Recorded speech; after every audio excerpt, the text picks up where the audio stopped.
Hey everybody, this is Mr. Beckstrom, and today we're going to be taking a look at section 1.4, solving equations using the graphing calculator. Alright, let's go ahead and start. Get going here. If an equation is set equal to 0 and we want to find the x-intercepts, which the calculator calls zeros, we will use the zero function. Now the 0 is the same thing as the x-intercept, which is the same thing as a root. So you might hear it in those three different terms: 0, root, and x-intercept. So just be cognizant that sometimes you'll hear it a little bit differently. But our calculator calls it 0 as far as solving these equations. Okay, if two equations are set equal to each other and we want to find where they intersect each other, we will use the intersect function, and we're going to see how to do that as well in the calculator. Both of these are in the calculate menu. The calculate menu is right above the trace key on the top right. So you'll have to hit second and then trace, and that'll put you in the calculate menu, but we usually don't want to use that until we have our graphs up. All right. All of the equations will be only in terms of x, so the x values are the only answers. We do not report the y values as part of the answer unless specified otherwise.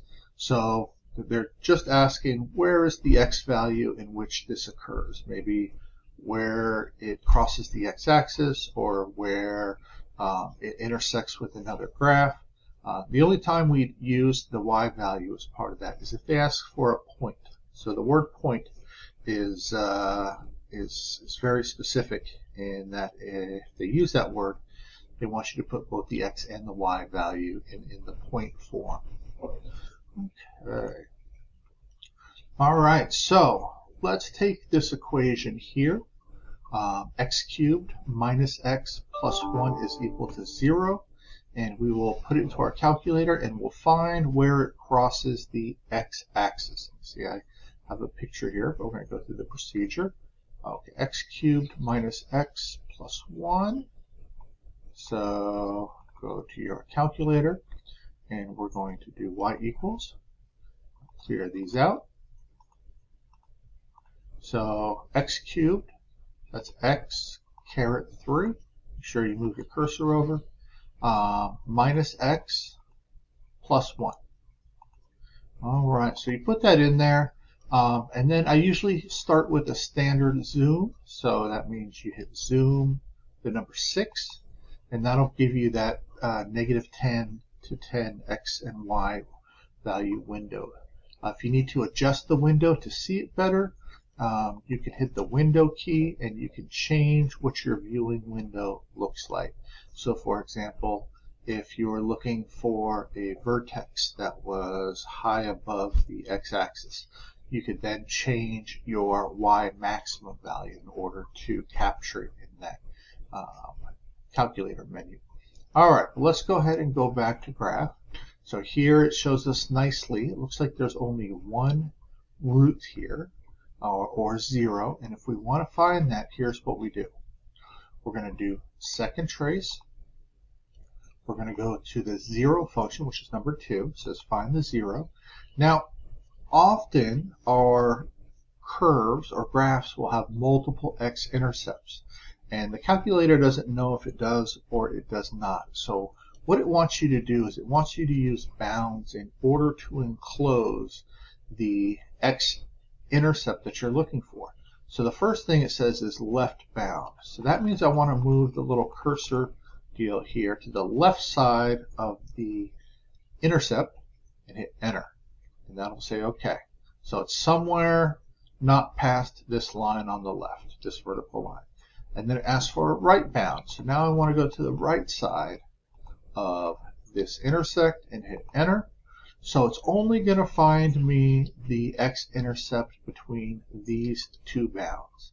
So for example, if you had 2 intersects between the 2 bounds, then it's going to give you an error back because it can only find 1. So it wants you to specify where it is.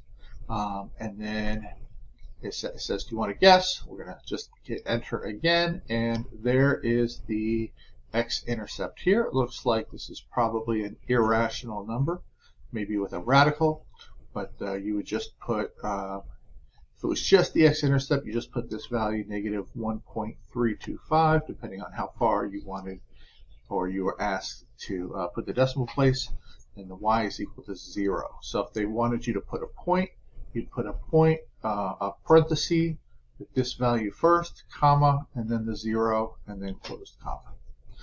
All right, let's take a look at another one here.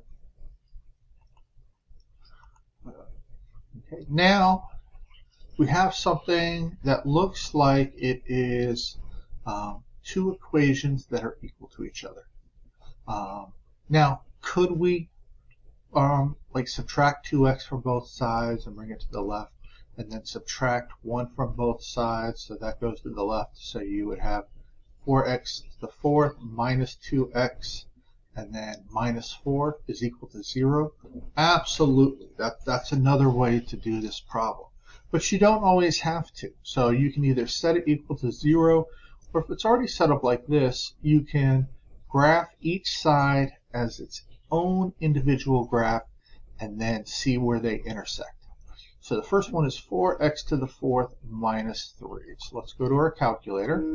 Y equals, and oops, excuse me. Okay, sorry about that. So what we're going to do is we're first going to clear out this old equation, and we're going to put the left side here first. So going back, the left side, let me pull that back up, is 4x to the fourth minus 3. 4x to the fourth minus 3. Okay, so bring our calculator, and I'm going to type in 4x raised to the fourth power, don't forget to move your cursor, minus 3. All right, now how about the second point? It looks like the second point is, or the second, equation that we're going to use is 2x plus 1.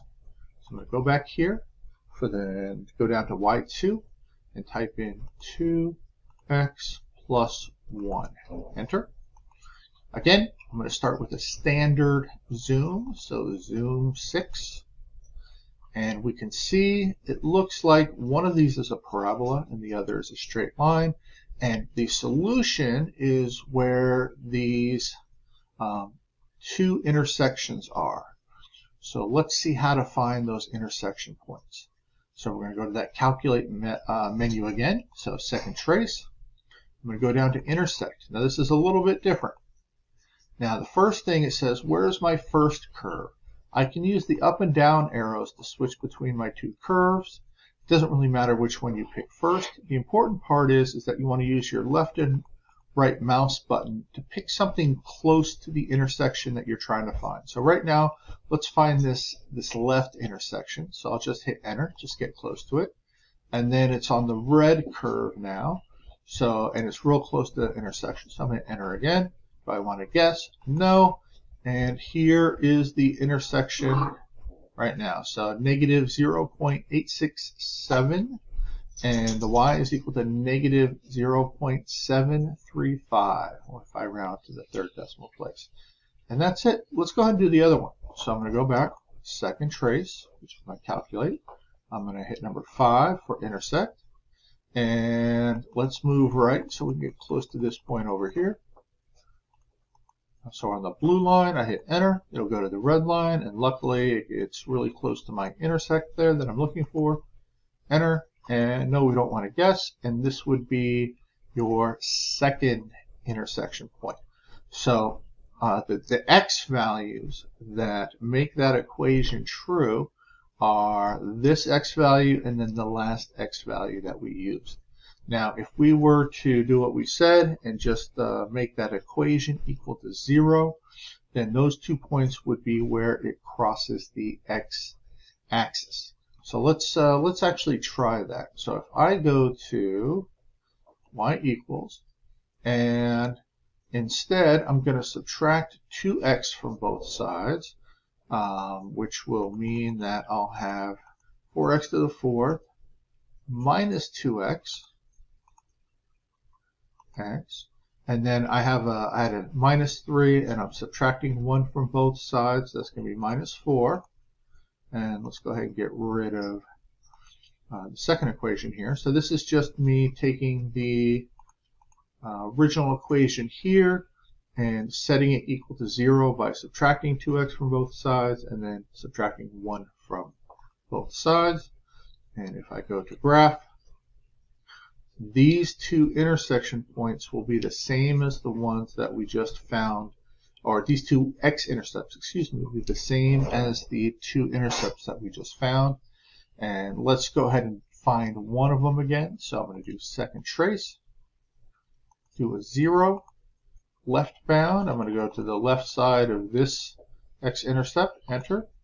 Right bound, I'm just going to go somewhere to the right of that x-intercept. So only the single x-intercept is between my two vertical lines.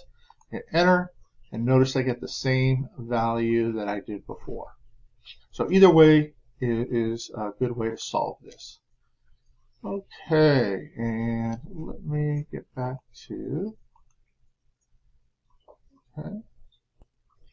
All right, well, that's all that I have for you today. There's some videos, there are some slides that you can look over, including these ones. If you have any questions, please let me know, and I hope you have a great rest of your week. Thank you.